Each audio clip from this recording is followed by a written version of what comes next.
आप देख रहे न्यूज 18 मध्य प्रदेश छत्तीसगढ़। हाथरस कांड पर उमा भारती ने ट्वीट किया है। उमा भारती ने लिखा, मैंने हाथरस की घटना के बारे में देखा। पहले तो मुझे लगा कि मैं ना बोलूं क्योंकि आप इस संबंध में ठीक ही कार्रवाई कर रहे होंगे, किंतु जिस प्रकार से पुलिस ने गांव की एवं पीड़ित परिवार की घेराबंदी की है, उसके कितने भी तर्क हो, लेकिन इससे विभिन्न आशंकाएं जन्मती हैं। उमा ने आगे भी ट्वीट किया, वो एक दलित परिवार की बिटिया थी। बड़ी जल्दबाजी में पुलिस ने उसकी अंत्येष्टि की और अब परिवार एवं गांव की पुलिस द्वारा घेराबंदी कर दी गई।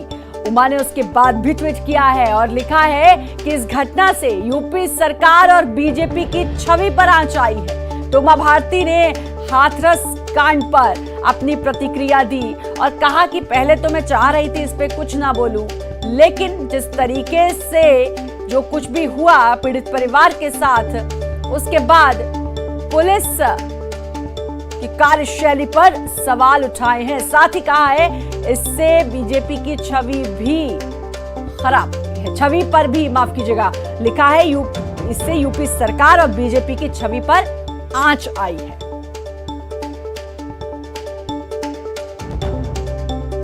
तो हाथरस कांड जिससे पूरे देश में आक्रोश है।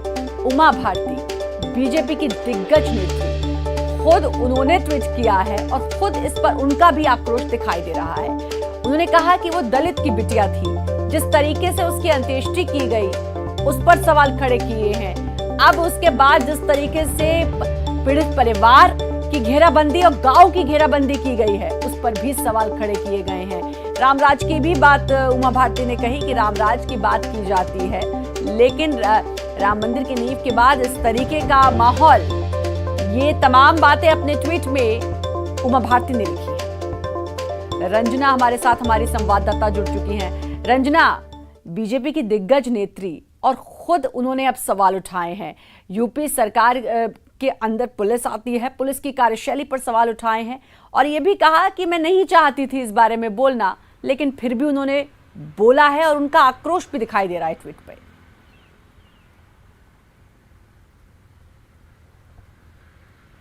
जी श्रद्धा, बिल्कुल हाथरस की घटना के विरोध में देश भर में विरोध प्रदर्शन हो रहा है। सारे लोग सड़कों पर उतरे हैं क्योंकि निर्भया के बाद एक बार फिर से लोगों के मन में आक्रोश है। वो चाहते हैं कि जल्द से जल्द इस घटना में न्याय मिले और अब जो भाजपा की जो नेत्री है, यानी कि हमेशा ही मुखर रही अपने बयानों को लेकर, और अब एक बार फिर उन्होंने बीजेपी जो उत्तर प्रदेश की योगी सरकार है, भाजपा सरकार है, उसके खिलाफ विरोध के स्वर उनके देखने को मिले हैं। और उमा भारती का यही कहना है कि उनको लग रहा था कि शायद ये जाँच जो है वो सही तरीके से होगी, लेकिन उनको लग रहा था कि शायद उन्हें बोले की जरूरत नहीं पड़ेगी क्योंकि पीड़ित परिवार को जल्द से जल्द न्याय मिलेगा। लेकिन जिस तरह से इस घटना में पुलिस घेराबंदी कर रही है पीड़ित परिवार की, मीडिया कर्मियों को रोका गया है क्योंकि गांव के बाहर ही जिस तरह से मीडिया कर्मियों को रोक दिया गया है, उनको अंदर जाने की अनुमति नहीं दी जा रही। उसके बाद से लगातार जो भूपेंद्र गुप्ता कांग्रेस प्रवक्ता हमारे साथ जुड़ चुके हैं। भूपेंद्र जी, खुद उमा भारती ने अब ट्वीट किया है और साफ तौर पर कहा है कि जितने भी तर्क इस पूरे मामले में दिए जाएं, जिस तरीके से उस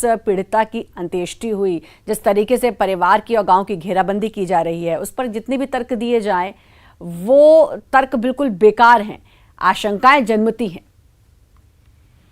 देखिए, जो उमा भारती जी को मैं बहुत धन्यवाद दूंगा कि उनके अंदर आज जो है एक सात्विकता और एक सहानुभूति और करुणा जिंदा है।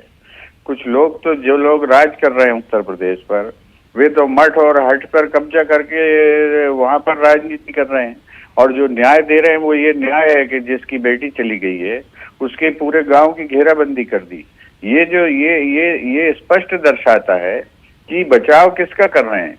चाहे चिन्मयानंद का मामला हो, चाहे सेंगर का मामला हो, उत्तर प्रदेश सरकार क्या पीड़ितों के साथ खड़ी है या अत्याचारियों के साथ खड़ी है, आक्रांताओं के साथ खड़ी है, जिन्होंने दरिंदगी की, बेहसीपन किया, जिन्होंने जो है लोगों को लूटा, उनकी असमत लूटी, उनके साथ खड़ी उत्तर प्रदेश की सरकार। और ये सरकार किन लोगों की सरकार? योगियों की सरकार। क्या योगी ऐसे ही होते हैं? ये बहुत दुर्भाग्यपूर्ण है। आज उमा भारती जी ने जो बयान दिया है, स्वागत है कि कम से कम उनका दिखाई दे रहा है इस ट्वीट में। साफ तौर पर उन्होंने लिखा है कि मैं नहीं चाह रही थी इस बारे में कुछ बोलना, लेकिन उसके बाद भी उन्होंने बोला, यानी कि वो बिल्कुल जब्त नहीं कर पाई अपने गुस्से को। और साफ तौर पर उन्होंने कहा है कि वो दलित की बिटिया थी। और जिस तरीके से पुलिस ने सलूक किया उसको देखकर तो बहुत सारी आशंकाएं सामने आती हैं। नहीं, निश्चित रूप से पुलिस ने जिस तरह से पत्रकारों के साथ व्यवहार किया, जिस तरह से उस घटना को ढांकने की कोशिश की, और आज जिस तरह से उसकी जो पीड़िता की जो उस अंतिम संस्कार के बाद जो व्यवहार हो रहा है, उसकी जो है चिता पर कुत्ते बैठे हैं, ये तस्वीरें पूरे देश में साया हो रही हैं। ये प्रशासन आप किस तरह से अपमानित करना चाहते हैं? मनुष्यता, मानवीयता शर्मसार हो रही है। की ही गेरुए कपड़े उन्होंने अब ट्वीट करके अपनी बात भी रखी है, हालांकि उन्होंने कहा मैं कहना नहीं चाहती। बहुत बहुत शुक्रिया आपका भूपेंद्र।